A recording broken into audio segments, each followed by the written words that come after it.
Fala galera, ligado em mais um Resenha Bros. Muito bom dia, boa tarde, boa noite para você que está escutando. Vamos começar mais um programa para a gente falar sobre notícias e discussões polêmicas da Nintendo nessa semana. E no episódio de hoje vamos falar sobre o anúncio da data de lançamento e também dos preços do Nintendo Switch Online Expansion Pack, que já tinha sido anunciado, mas a gente não tinha detalhes. Também vamos falar sobre o Animal Crossing Direct, que aconteceu nesse mês, tem DLC vindo aí, e outras notícias também, algumas em relação ao Metroid Dread, algumas novidades também sobre a trilogia do GTA. Então, vamos começando esse programa.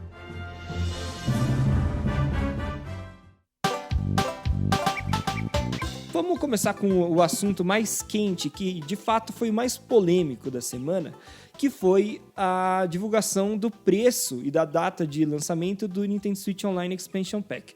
O lançamento vai ser dia 25 de outubro, até aí nenhuma polêmica, mas o preço pegou muita gente de surpresa. Porque é o seguinte, bom, só para dar uma contextualizada, né, se você não está lembrado. Para jogar os jogos online da Nintendo, você precisa ter uma assinatura, que pode ser paga por mês, a cada trimestre ou anualmente. E no caso do Nintendo Switch, tinha o preço o preço individual para você pagar anualmente era de R$100 da assinatura básica. E agora a Nintendo lançou uma assinatura Premium, que além de dar acesso a opção de você jogar online, você também vai ter uma biblioteca virtual de jogos. No básico já tinha essa biblioteca, mas só de jogos de NES e Super NES, e nessa versão Premium terão jogos também de Nintendo 64 e Sega Genesis, e ainda com um adendo de que os jogos de Nintendo 64 multiplayer vão poder ser jogados online. Então, multiplayer online de de Mario Kart 64, Star Fox 64 e assim por diante. E aí, só que assim, então, o preço era, lembrando, R$100 por ano se você for pagar o plano individual, certo? Ou seja, né, R$100, se você dividir por 12 meses, vai dar R$8, pouco mais de R$8 por mês, que é pouca coisa. Agora, para o serviço Premium, o preço que a Nintendo anunciou aqui no Brasil é de R$262,99. E se a gente dividir esse preço por 12 meses, a gente vai ficar com R$21 por mês. Então, se você passar de R$8 para R$20 por mês, né, de 100 por ano para 260 por ano, é um acréscimo muito grande. Né? A Nintendo tinha anunciado o serviço e deu um tempo aí até anunciar o preço, e agora a gente entendeu por quê. Eles deram uma segurada porque o preço assusta. Não porque assim, a gente vai fazer uma comparação aqui, falar sobre tudo, comparar com outros serviços online de PlayStation, Xbox e tal, mas eu acho que o que mais chama atenção, né, que mais pegou o pessoal assim de surpresa, não é nem o preço em si, mas é a diferença de preço. Porque assim, se você pagava 100 e aí o Premium é 262, quer dizer, é mais do que o dobro, né? É muito mais caro. A gente pode discutir se é caro demais, se é muito preço, né? Se está caro demais pelo que é oferecido e tal. Mas, enfim, eu acho que isso foi o que mais pegou. E aí também anunciaram o preço do serviço, porque você tem a opção individual ou familiar. E a familiar você pode ter até 8 pessoas. Então a familiar vai ser R$421,99 por ano. E aí, se você dividir por 12, isso vai dar R$35 por mês. Aí, na melhor das hipóteses, você pode dividir esse plano familiar entre 8 pessoas. Se você fizer toda essa engenharia, você vai ficar com um preço de R$4, mais ou menos, R$4,40 por mês. Então, é claro, diminui bastante o preço por mês, mas é uma situação que você tem que ter você tem que conhecer mais 7 pessoas que estejam dispostas a pagar esse preço. Então, não é tão simples, né? Você tem que ter um monte de gente que você conhece, que joga Switch, que usa o serviço online, enfim. Não é tão simples de acontecer esse cenário. Então, acabou gerando muita polêmica esse aumento de preço, porque é de fato uma quantia bem considerável, né? Agora, o que eu queria colocar sob perspectiva, né? Quando eu vi esse anúncio, eu falei, nossa, mas R$260, eu achei muito caro, né? Fiquei pensando assim, quanto será que é nas outras plataformas, né? Porque eu não jogo muito PlayStation e Xbox, e esses outros consoles também cobram pelo serviço online deles, né? Para você jogar os jogos online. Então, por exemplo, no caso do PlayStation, eu dei uma pesquisada. No primeiro ano, se você for pegar o serviço básico, que é só para você poder jogar os jogos online. Então, no primeiro ano você paga R$99 e a partir do segundo, R$149 por ano. Então, assim, o serviço básico do PlayStation, vamos considerar 150 aí, R$149, porque é só o primeiro ano que é 99, que é como se fosse uma promoção. O da Nintendo é R$100, então tá o mesmo preço, um pouco mais barato. Quer dizer, o da Nintendo tá mais barato, então nesse sentido, tudo bem. Agora, o Premium, né, da Nintendo, que é R$262 para uma pessoa pagar individualmente, no caso do PlayStation, tem também o PlayStation Plus, que dá acesso a 3 novos jogos todo mês e é R$199 por ano, ou seja, está mais barato que o da Nintendo.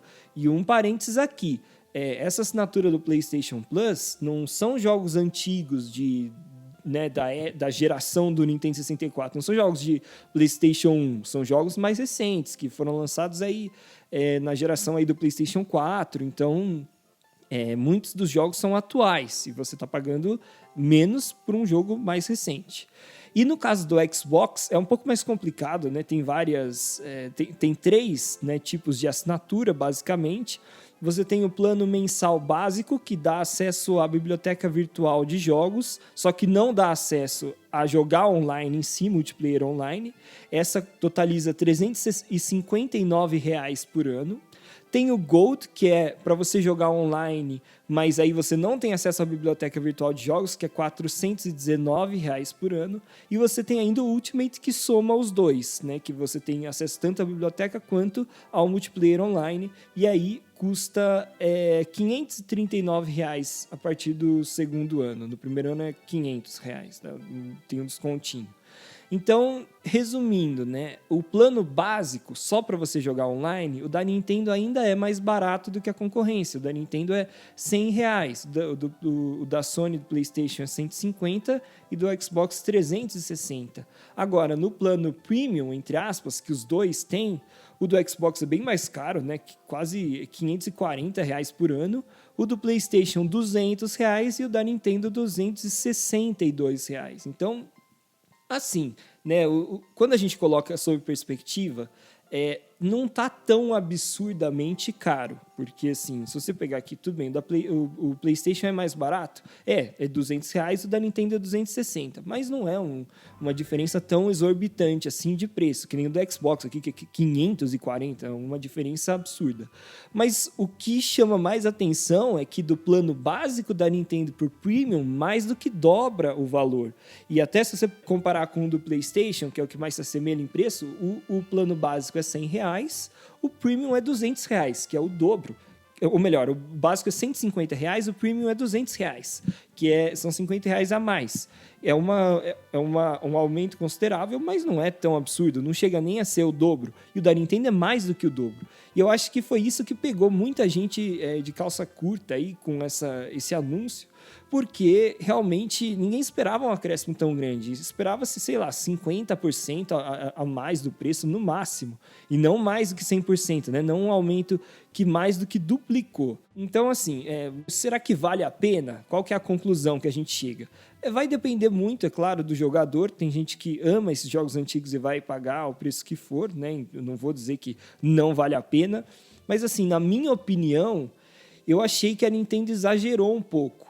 E, de novo, eu achei que não é nem em relação ao preço final que você tem que pagar, mas em relação, assim, foi um aumento muito grande por, na minha opinião, pouca coisa a mais.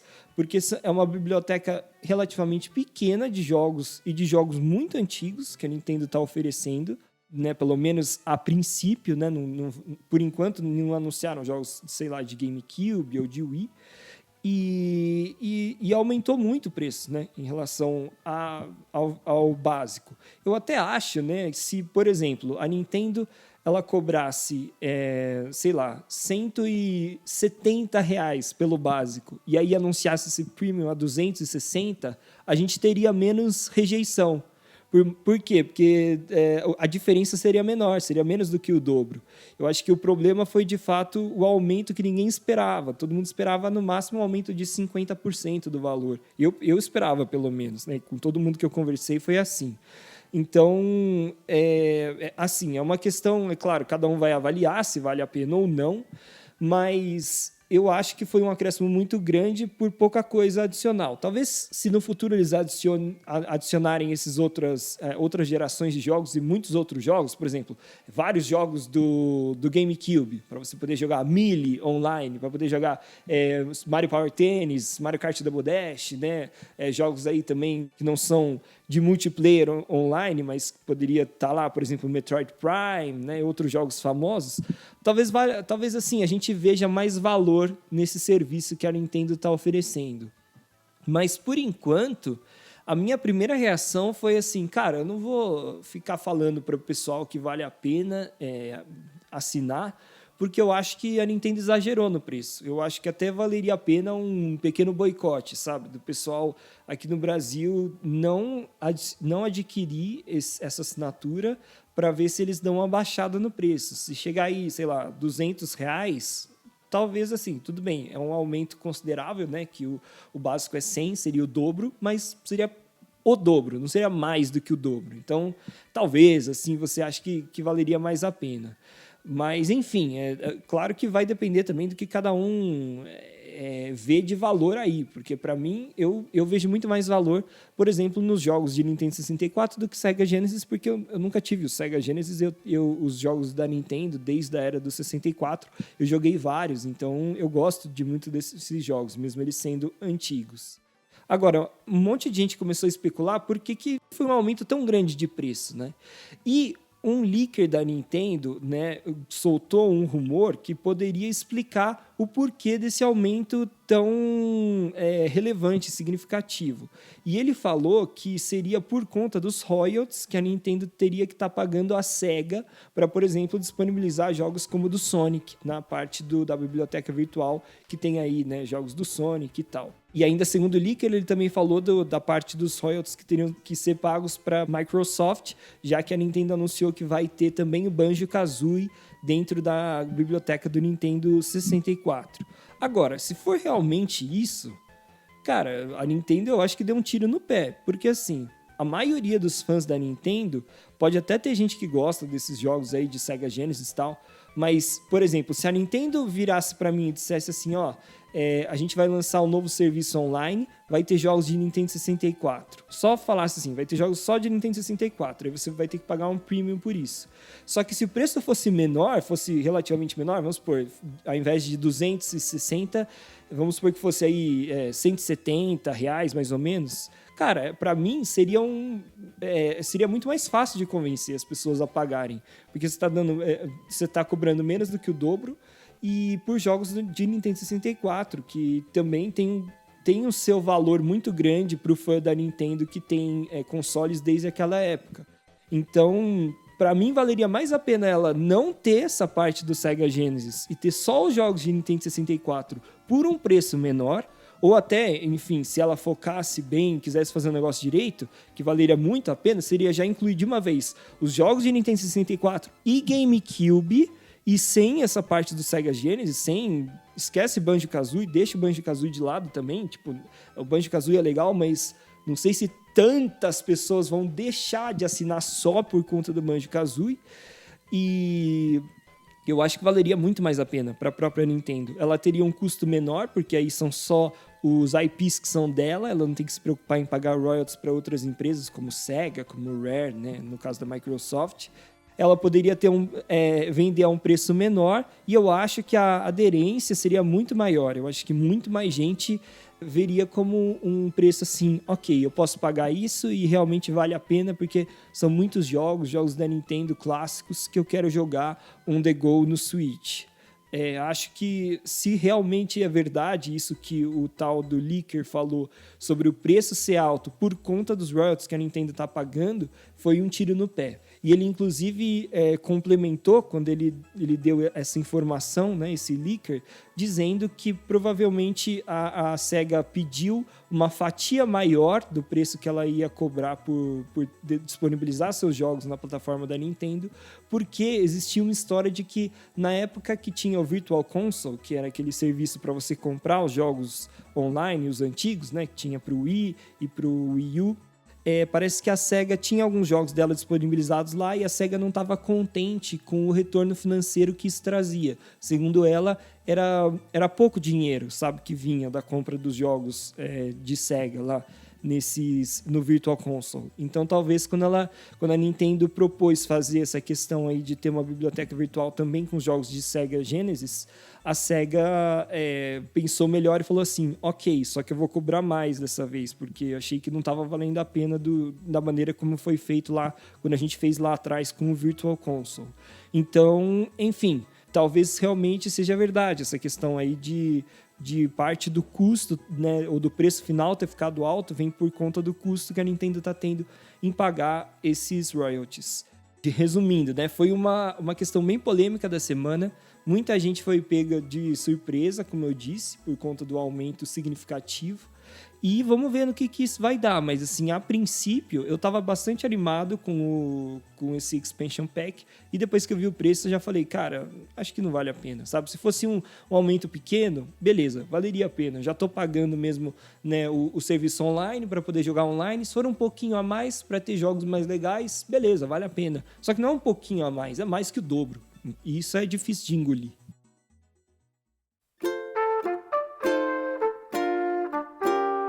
Bom, galera, sobre o Nintendo Switch Online Expansion Pack, é basicamente isso. Na verdade, tem mais uma coisa que eu queria complementar, que tem relação, que já é entrando no próximo assunto, que é o Animal Crossing. Porque assim, durante essa semana, a Nintendo também fez o anúncio no Animal Crossing Direct do novo DLC do Animal Crossing New Horizons, que vai se chamar Happy Home Paradise. E se você quiser adquirir esse DLC, você pode comprá-lo por $25. Ou então, se você assinar o Nintendo Switch Online Expansion Pack, você ganha o DLC gratuitamente. Só que tem um porém grande. Se você assinar o Expansion Pack, por exemplo, por 1 mês, 3 meses, ou melhor, é só assinatura anual, né? Mas se você assinar durante 1 ano e depois você não renovar a assinatura, você vai perder o DLC do Animal Crossing que você tem no seu jogo. Então, se você é muito fã do Animal Crossing e quer ter o DLC, independentemente de continuar ou não com o Expansion Pack, né, o serviço do Nintendo Switch Online, é melhor você comprar de maneira definitiva por $25, quer dizer, $25 foi o preço anunciado até então. A gente ainda não sabe por quantos reais vai chegar no Brasil. Mas, de qualquer forma, vamos entrar então no assunto de fato desse Direct do Animal Crossing. Vamos começar falando sobre os updates que vão acontecer no dia 5 de novembro, né, as atualizações, e são atualizações gratuitas para todo mundo. Uma das coisas que já tinha sido levemente sugerida no último Nintendo Direct é que vai ter um novo café no jogo, dentro do museu, e o café vai ser comandado ali pelo Brewster, que vai ser o barista. E aí, caso você tenha um amiibo do Animal Crossing, você vai poder chamar outros personagens para entrarem no café e tomar um cafezinho lá com você de buenas. Depois, eles falaram sobre o Cap'n. O Cap'n vai ser um personagem que vai ficar ali num barquinho, né, ao redor da ilha, e ele vai te levar para outras ilhas. E aí ele te leva para alguns destinos diferentes, de ilhas que antes não existiam, e você vai poder explorá-las. E um detalhe bem legal é que enquanto você está ali na jornada, indo de uma ilha para outra, o Cap'n, ele ainda canta uma serenata ali para você, tipo aquela galera lá de Veneza mesmo, né, que você entra no barquinho e o pessoal canta para você, uma coisa bem viagem mesmo, né, uma coisa bem que a gente vê bastante em filmes. Bom, Outra coisa que foi apresentado foram alguns quests novos, né? Então o casal Harv e Harriet, eles querem construir uma plaza na ilha deles com lojas. E também tem a Cyrus, que te ajuda a customizar as construções que você fizer. E ainda falaram sobre a Katrina, que é uma espécie de vidente, pode ler o seu futuro dentro do jogo. E o Harriet também vai te dar novos cortes de cabelo, importante pontuar isso. Bom, outra coisa que eu achei bem interessante, que é praticamente um modo novo dentro do Animal Crossing, é um modo em primeira pessoa, que você vai poder andar pela ilha como se estivesse em primeira pessoa mesmo, né? Não em terceira pessoa, e também tirar fotos. Então você pode se juntar com seus amigos e tirar uma foto se aproveitando desse modo em primeira pessoa que permite novos ângulos de fotografia.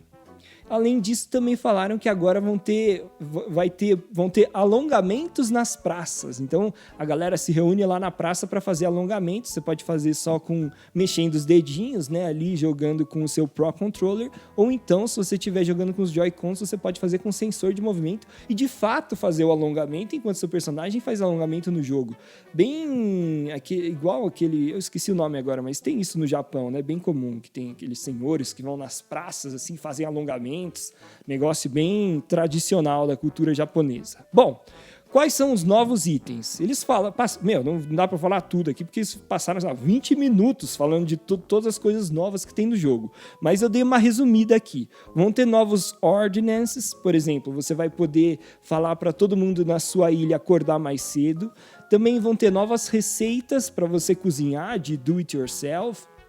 Novos itens para serem trocados por milhas, novos cortes de cabelo, novas reações dos personagens, novos tipos de cercas e algumas customizáveis em relação à cor e ao formato, e também móveis, né, todos aqueles aparatos que você tem para construir o interior da sua casa. E eu achei o número bem impressionante. Eles falavam que antes, no New Horizons, tinham 2.400 móveis para você customizar as casinhas. E agora vão ser 5.000, quer dizer, mais do que dobrou.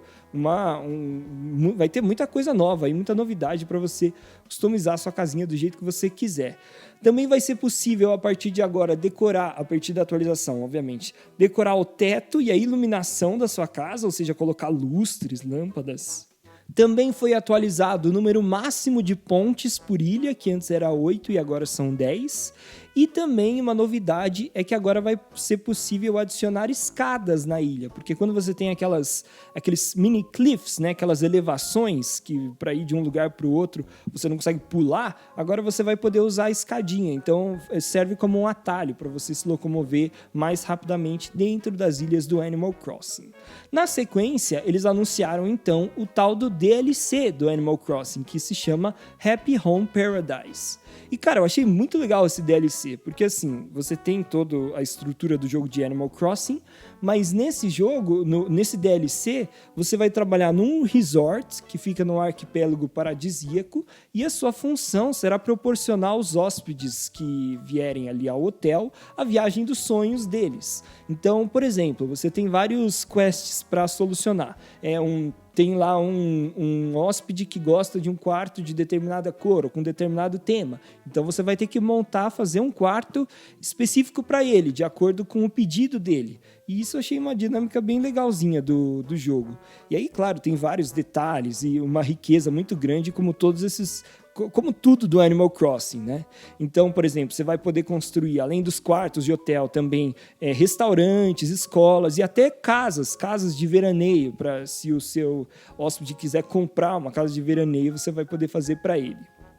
E uma outra novidade que eu achei muito legal desse DLC, achei até uma coisa bem revolucionária da Nintendo, é que vai ter a questão online, então você vai poder ver o design que as outras pessoas estão fazendo nos hotéis delas, nas casinhas delas, e também se você encontrar, por exemplo, um usuário online que faz vários modelos de casa e você gosta do design que ele propõe ou que ela propõe, você pode seguir aquela pessoa, como se fosse uma rede social mesmo. Então, que nem no Instagram, que você segue um perfil que fica lá postando sobre determinado assunto. Dentro do Animal Crossing, você vai poder seguir outros usuários de Animal Crossing para você acompanhar os designs que aquela pessoa faz e, claro, você se inspirar e tal. Eu achei isso muito maluco, porque assim, eles estão criando uma rede social dentro de um jogo, né? Isso cara, não sei, eu nunca tinha parado para pensar nisso, mas faz muito sentido e eu achei que, cara, acho que vai dar muito certo isso, acho que muita gente vai usar, vai virar um negócio grande mesmo. E para finalizar, além do DLC das atualizações grátis que vão vir no dia 5 de novembro, a Nintendo também anunciou que vai lançar 48 Amiibo Cards. Então o Amiibo Card é como se fosse um Amiibo, só que ao invés de ser uma estatueta, é um cartão. E a Nintendo vai lançar 48 novos, então é muita novidade. E só para, né, acho que não ficou claro, mas a atualização do Animal Crossing vai ser no dia 5 de novembro e o lançamento do DLC também vai ser no dia 5 de novembro.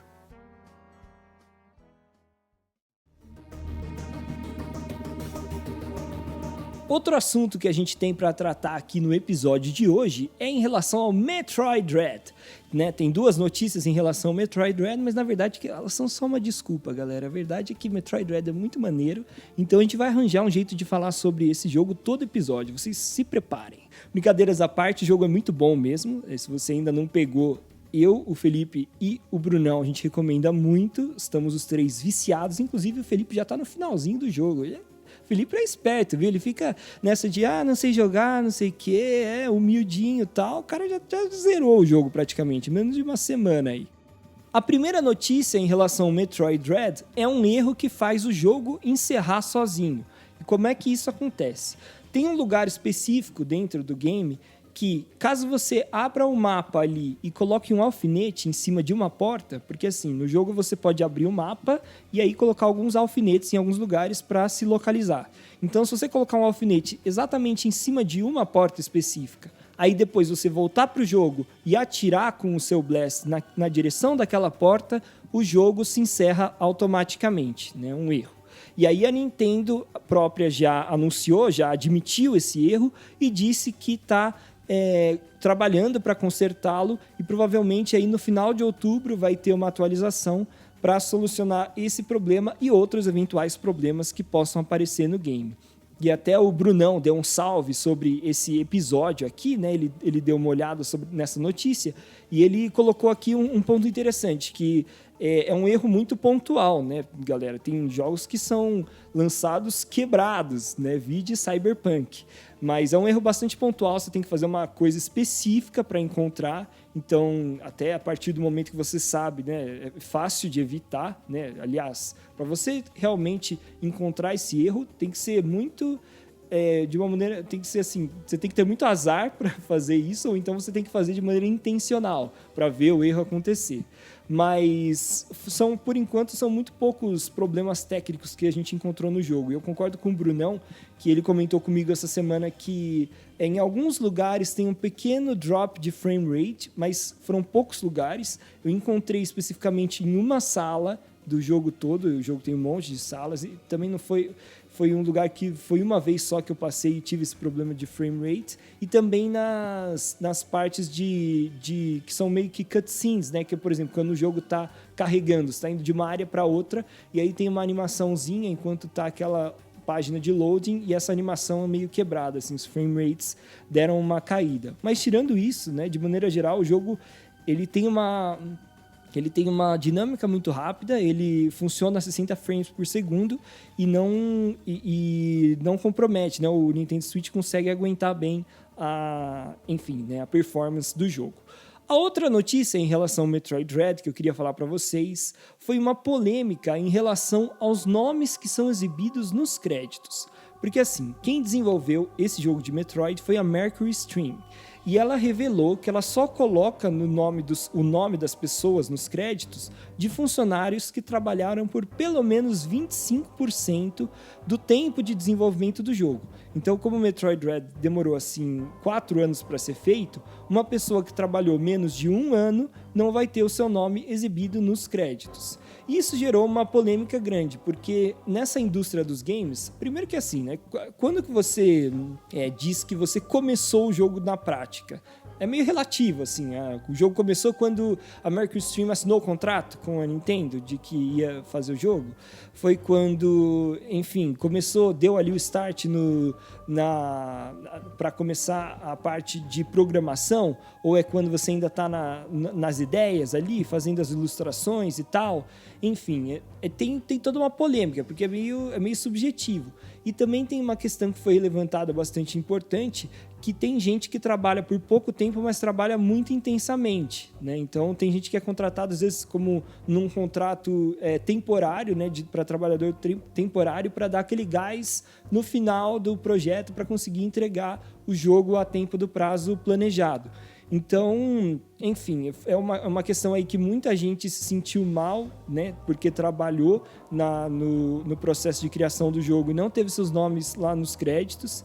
Então, é claro, é uma questão da indústria em si, não é só do Metroid Dread. Parece que isso é comum nessa empresa Mercury Stream, mas também em outras empresas, outras desenvolvedoras de jogos. E a gente sabe que realmente essa área de desenvolvimento de jogos tem muita gente que trabalha muito e que não tem assim todos os seus direitos trabalhistas 100% deles cumpridos. Então, trabalhar com games não é toda essa... não tem todo esse glamour que a gente acha que tem, né? Porque a gente fala assim, trabalhar com games, um negócio legal e tal, mas a verdade é que tem muita pressão, é muito difícil, né? Então, você não colocar o nome de uma pessoa que deu duro ali, trabalhou diretamente na criação daquele título, é meio chato, né? Até porque, acabou o jogo, tá os créditos lá, ter uma página a mais de nomes ou outra, não vai fazer mal a ninguém vai reclamar, ninguém vai falar assim, não vou mais comprar esse jogo porque teve 10 nomes a mais lá e demorou muito para acabar os créditos. Não, acabou, créditos é créditos, pode ficar rolando lá um tempão, ninguém vai ficar bravo com isso, nenhum consumidor, sabe? Ninguém que comprar o jogo do Metroid. Então, realmente, é uma situação delicada e bastante polêmica. Ainda sobre esse assunto, o Brunão fez um comentário bem pertinente nesse tópico, que foi que provavelmente existe essa polêmica tão grande porque a indústria de games é uma indústria nova, então não existe uma regulamentação, né? Não existe um consenso de como trabalhar essa questão dos créditos ao final dos jogos. Então, talvez até por conta dessa polêmica e de outras polêmicas que também tenham relação a esse tópico, talvez daqui para frente a gente veja cada vez mais uma movimentação do setor, né, para que exista uma maneira de regulamentar um pouco melhor, para que mais gente consiga ter os seus créditos lembrados ao final dos games e, enfim, ter menos polêmicas nesse sentido.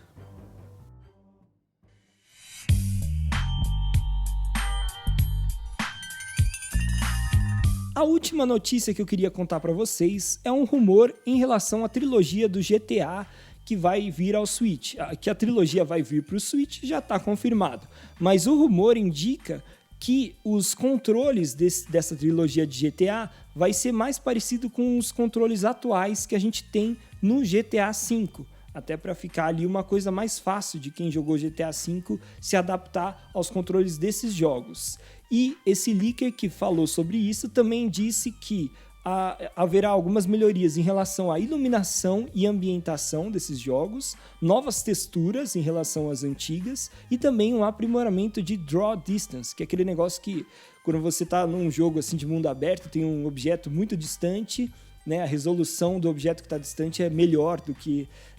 enfim, normalmente ela vai ficando pior quanto mais longe quanto mais você se afasta do objeto, mas quando você tem um jogo com resolução melhor, ela não fica tão deformada quando está lá no fundo.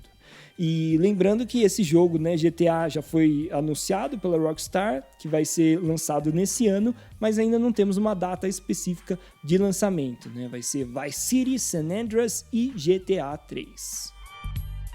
Bom, galera, não essas todas as informações que eu queria passar para vocês no episódio de hoje. Muito obrigado por escutarem. Lembrando que seria muito legal aí da sua parte, de você se inscrever no podcast Resenha Bros, no seu player de podcast, e também de seguir a gente no Instagram, que é o @resenhabros. Lá você fica sabendo de algumas novidades quentes sobre a Nintendo. Galera, o negócio tá chique. Muito obrigado por escutarem, galera, e até a próxima.